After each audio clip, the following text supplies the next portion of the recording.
ஐஸ்வர்யவான் என்ற ஒரு மனிதன் மரித்து பாதாளத்தில் எடுத்துக்கொள்ளப்பட்டு அங்கே பயங்கரமான வேதனை அனுபவித்துக் கொண்டிருக்கிறான். அந்த வேதனை மத்தியிலும் தனக்கு நன்றாய் பழக்கமான ஒரு மனிதன் சந்தோஷமான ஊர்ல வாழ்ந்து கொண்டிருக்கிறதை பார்க்கிறான். அவன் ஆண்டவருடைய மடியில், ஆபிரகாம் சொல்லப்பட்ட ஆண்டவருடைய மடியில் பரதீசில் அவன் வாழுகிறான். அவன் சுகமாயும் இருக்கிறதை காண்கிறான்.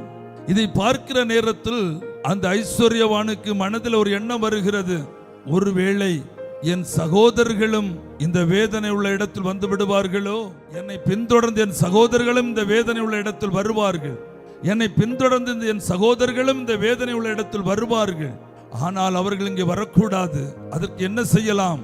லாசருவை அனுப்பி சுவிசேஷம் அறிவிக்கலாம். பாருங்க, நரகத்தில் கிடக்கிற ஒரு மூத்த சகோதரனுக்கு என்றைக்குமே முடியாத ஒரு காரியத்தின் மேல் வாஞ்சை வருகிறது.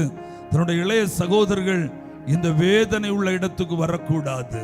தன் சகோதரர்கள், இளைய சகோதரர்கள் குறித்த பாரம் அவனுக்குள்ளே வருகிறது.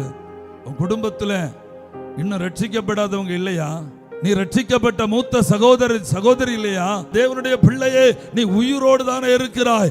இன்னும் நீ மரிக்கவில்லையே, இன்னும் உனக்கு நியாய தீர்ப்பு வரவில்லையே, இன்னும் நீ பாதாளத்தில் அல்லது பரலோகத்துக்கோ நீ எடுத்துக்கொள்ளப்படவில்லையே. உனக்கு முன்பா இன்னும் வாய்ப்புகள் இருக்கிறது.